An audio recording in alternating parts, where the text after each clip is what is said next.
अगले दिन पूरे विला में अलग ही चहल पहल थी।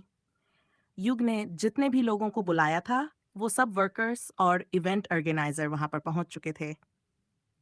घर में शादी की तैयारियां होते देखकर अंश बहुत खुश था। शादी की तैयारियों में वो 2 दिन ऐसे बीत गए कि पता ही नहीं चला। शादी का दिन आ गया। सारी रस्में हो चुकी थीं। रुचि काफी नर्वस हो रही थी। युग ने मीडिया और रिपोर्टर सबको बुला लिया था। पंडित जी मंडप के आसपास गंगाजल छिड़कते हुए कुछ मंत्रों का उच्चारण कर रहे थे। रुचि ने जो लहंगा सिलेक्ट किया था, वो उसे परफेक्टली फिट हो गया था। उसने अपनी शादी का जोड़ा पहना और वो रेडी होकर बहुत खूबसूरत लग रही थी। वह रेडी होकर जब मंडप में पहुंची, तो वहां जितने भी लोग मौजूद थे, वो सब उसकी तरफ देख रहे थे। रुचि अपनी नजर नीचे झुकाकर बैठी हुई थी। उसकी दिल की धड़कनें काफी तेज हो गई थीं। जैसे ही रुचि युग के बगल में बैठी और उसने अपनी नजर उठाकर युग को देखा, युग भी बहुत हैंडसम लग रहा था। अंश वहीं रुचि के पास बैठा हुआ था। पंडित जी ने सारी रस्मों को करवाने के बाद उन दोनों को फेरों के लिए खड़े होने के लिए कहा। युग तुरंत उनकी बात मानकर खड़ा हो गया। फेरों के बाद पंडित जी ने युग को रुचि की मांग भरने और उसे मंगलसूत्र पहनने के लिए कहा। जैसे जैसे पंडित जी बोल रहे थे, युग वैसा ही करता चला गया। थोड़ी देर बाद जैसे ही शादी संपन्न हुई, सारे मीडिया और रिपोर्टर्स भागते हुए युग के पास आ गए। युग उनकी तरफ देखते हुए बोला, मुझे किसी को भी जवाब देने की जरूरत नहीं है। अभी शादी के फंक्शंस में हम कुछ ज्यादा ही थक गए हैं, इसलिए अभी मैं आप लोगों को कोई इंटरव्यू नहीं दे सकता।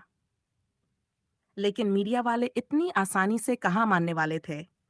वो सब जोर देकर बोले, बस हमारे कुछ सवालों का जवाब दीजिए, उसके बाद हम आपको डिस्टर्ब नहीं करेंगे।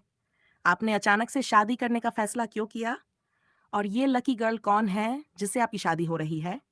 क्या आप हमें उनके बारे में कुछ बताएंगे? रुचि मंडप से कुछ दूर पर बैठी हुई थी और वहां आए सारे मेहमान के साथ पिक्चर्स क्लिक कर रहे थे। युग उसे देखकर कुछ बोल नहीं पाया। तभी कार्तिक वहां आया और उसने रिपोर्टर्स को वहां से जाने के लिए कहा। अभी युग सर किसी भी बात का कोई जवाब नहीं दे रहे हैं। आप लोग प्लीज अब यहाँ से जाएं, खाना खाकर जाएं। इतना बोलकर कार्तिक ने युग का हाथ पकड़ा और उसे वहां से दूर ले जाते हुए बोला, सर, आप वहां मीडिया के सामने क्या करने गए थे? यहाँ रुचि मैडम के साथ बैठी है, अकेले क्यों बैठी हैं? शादी से थकान तो आपकी भी है, तो आप भी बैठकर यहाँ पर अपना फोटो करवाए। इतना बोलकर कार्तिक उसे रुचि के बगल में बिठाकर बाकी कामों में लग गया। वहां मौजूद सभी लोग उनके साथ ही थे। रुचि बैठे बैठे काफी थक गई थी। तभी युग की माँ वहां आई। उन्होंने अभी तक रुचि को अपनी बहू के रूप में नहीं स्वीकारा था।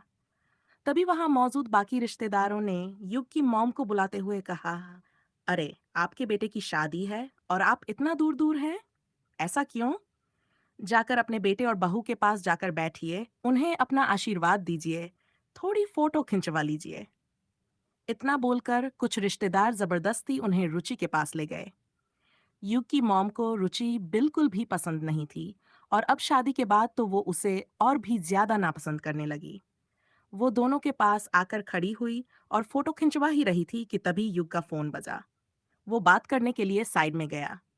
वो रुचि के बगल में आकर बैठते हुए बोली, ये मत समझना कि तुम्हारी मेरे बेटे से शादी हो गई है तो मैं तुम्हें एक्सेप्ट कर लूंगी। बिल्कुल नहीं। तुम मेरे बेटे की पत्नी बनने के लायक ही नहीं हो। रुचि ये सारी बातें चुपचाप सुनती जा रही थी। तभी अंश वहां पर भागते हुए आया और उसने रुचि का हाथ पकड़ते हुए कहा, चलो ना मम्मा, मुझे भूख लगी है। ये बात सुनकर रुचि उठकर खड़ी हुई और वहां से जाने लगी। युग की मम्मी ने देखा कि रुचि ठीक से चल नहीं पा रही है। उसके हैवी लहंगे की वजह से वो लड़खड़ा रही थी। तभी अंश ने उसका हाथ पकड़ते हुए कहा, मम्मा जल्दी चलो ना, मुझे बहुत तेज भूख लगी है। रुचि अपने लहंगे को संभालते हुए तेजी से स्टेज से नीचे उतर रही थी कि तभी युग की नजर उसके पैरों पर गई। रुचि लड़खड़ा गई और वो गिरने ही वाली थी कि युग तेजी से आगे बढ़ा और उसने रुचि को अपनी गोद में उठा लिया। वो रुचि की कमर को कसकर पकड़ते हुए बोला, आराम से, तुम ठीक हो ना? रुचि ने धीरे से हाँ में अपना सिर हिलाया और वो आसपास खड़े लोगों की तरफ देखने लगी।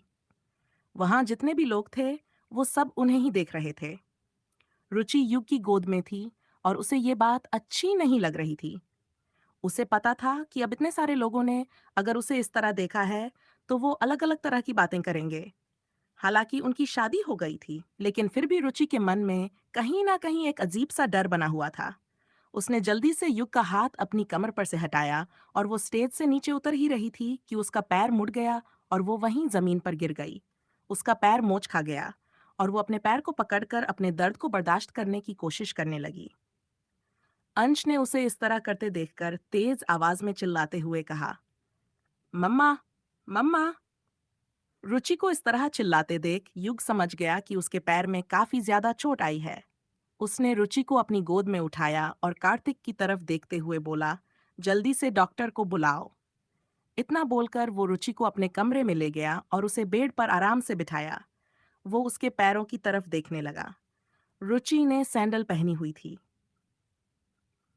युग ने जैसे ही अपना हाथ उसकी सैंडल की तरफ बढ़ाने की कोशिश की, रुचि ने जल्दी से अपने पैरों को छुपाते हुए कहा, ये क्या कर रहे हैं आप?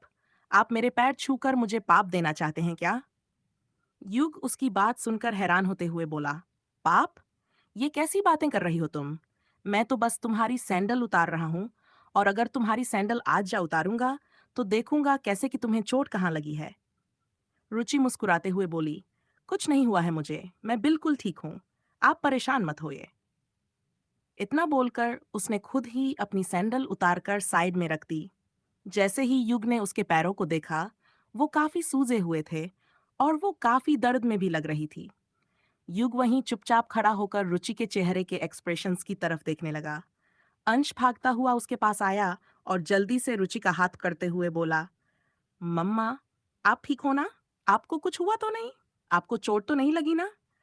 रुचि ने अंश के सिर पर अपना हाथ रखते हुए कहा, नहीं बेटा, तुम्हें परेशान होने की कोई जरूरत नहीं है। मम्मा को कुछ नहीं हुआ, मम्मा बिल्कुल ठीक है। वहां डॉक्टर आए। डॉक्टर के आते ही अंश रुचि से थोड़ा दूर हटकर खड़ा हो गया। डॉक्टर ने उसके पैरों की तरफ देखते हुए कहा, इनके पैर में तो अच्छी खासी मोच आई है। काफी दर्द हो रहा होगा ना? रुचि ने धीरे से हाँ में अपना सिर हिलाया। युग उसे ध्यान से देखने लगा। थोड़ी देर में डॉक्टर ने पैर पर मलहम लगाते हुए कहा, कुछ दिन आराम करेगी, दर्द धीरे धीरे कम हो जाएगा। इतना बोलकर डॉक्टर चले गए। तभी अंश रुचि के पास आते हुए बोला, अब आपको चोट लगी है और डॉक्टर ने आपको रेस्ट करने के लिए बोला है, तो अब आप यहीं मेरे पास ही रेस्ट करना और मेरे डैडी के साथ ही सोना है ना? रुचि चुप रही। अंश ने आगे कहा, वैसे भी अब तो डैडी ने आपसे शादी कर ली है ना, तो अब तो आप वैसे भी मेरी मम्मा हो गई, तो फिर अब आपको और कुछ सोचने की जरूरत नहीं है। ओके? इतना बोलकर उसने रुचि के गालों पर किस किया और वहीं चुपचाप खड़ा रहा। युग उसे इस तरह रुचि को किस करते देखकर मुस्कुराने लगा। देखते ही देखते पूरा दिन डल गया। खाना खाने के बाद सोने का टाइम आया। रुचि अपने पैरों की तरफ देख ही रही थी कि तभी युग उसके पास आया और उसे अपनी गोद में उठाते हुए बोला, अंश कह रहा था कि उस तुम्हारे और मेरे साथ सोना है, इसलिए मैं तुम्हें अपने रूम में ले जा रहा हूँ। रुचि चुप रही। उसे कुछ समझ नहीं आ रहा था कि वो क्या बोले और क्या नहीं।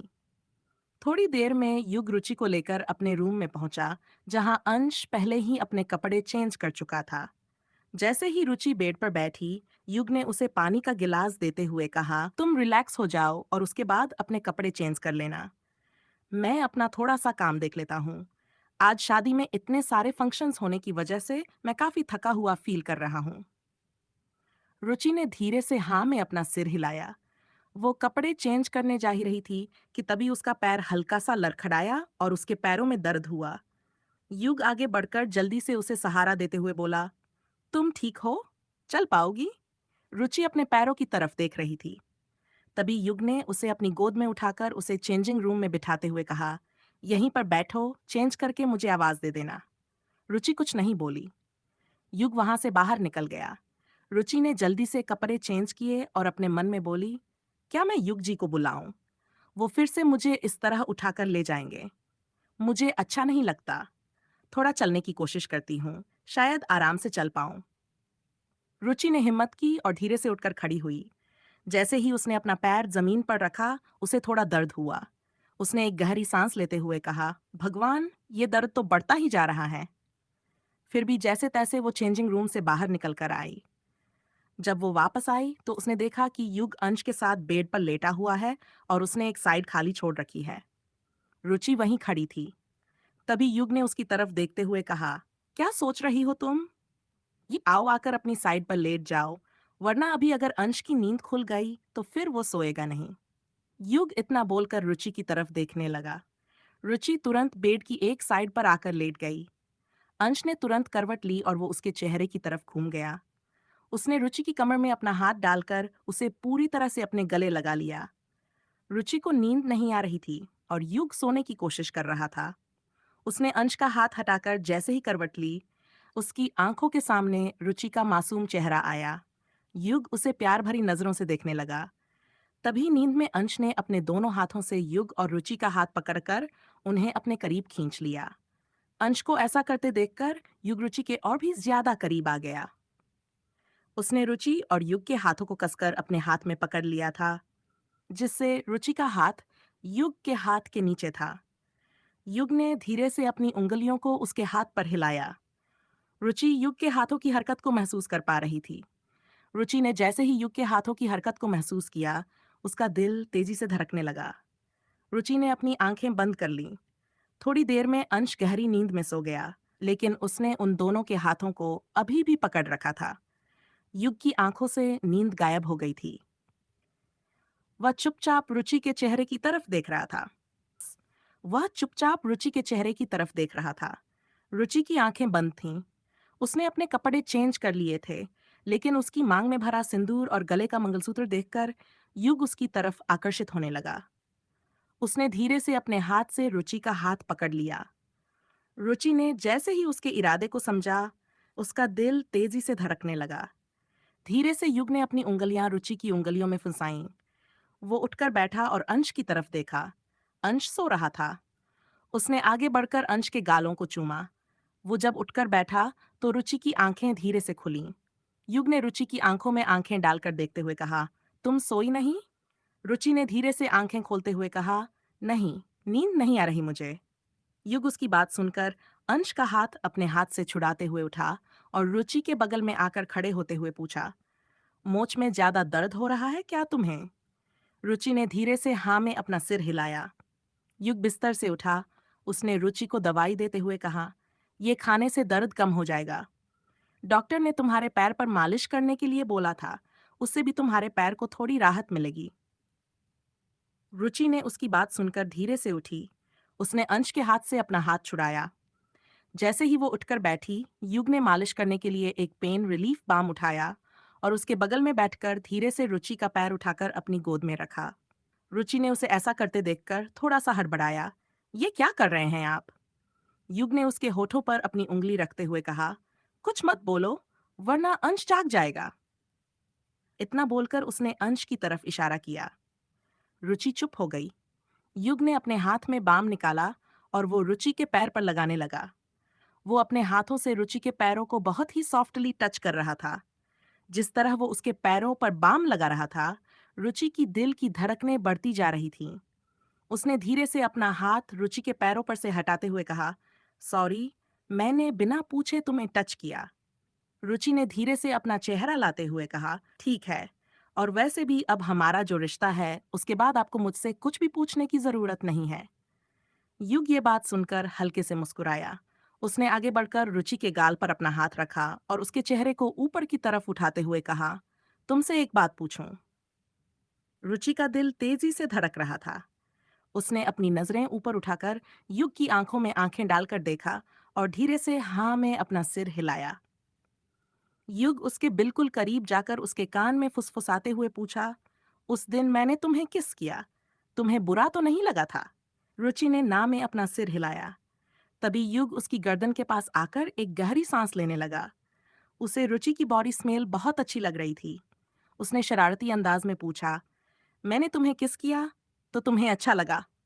रुचि जैसे मानो वहीं जम गई। उसने धीरे से अपनी नजरें नीचे झुकाईं और अपना चेहरा दूसरी तरफ घुमा दिया। उसे इस तरह शर्माते देखकर युग मुस्कुराया और उसने उसके कान के पास आकर उसके ईयर लॉब पर धीरे से किस करते हुए कहा, कुछ पूछ रहा हूं मैं तुमसे।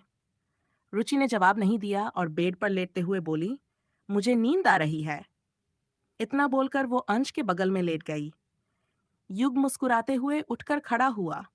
उसने ब्लैंकेट उठाकर अंश और रुचि के ऊपर डाला और रुचि के बिल्कुल करीब आकर उसने उसके कान में धीरे से कहा, पहली बार मैंने किसी लड़की को किस किया था और मुझे भी बहुत अच्छा लगा।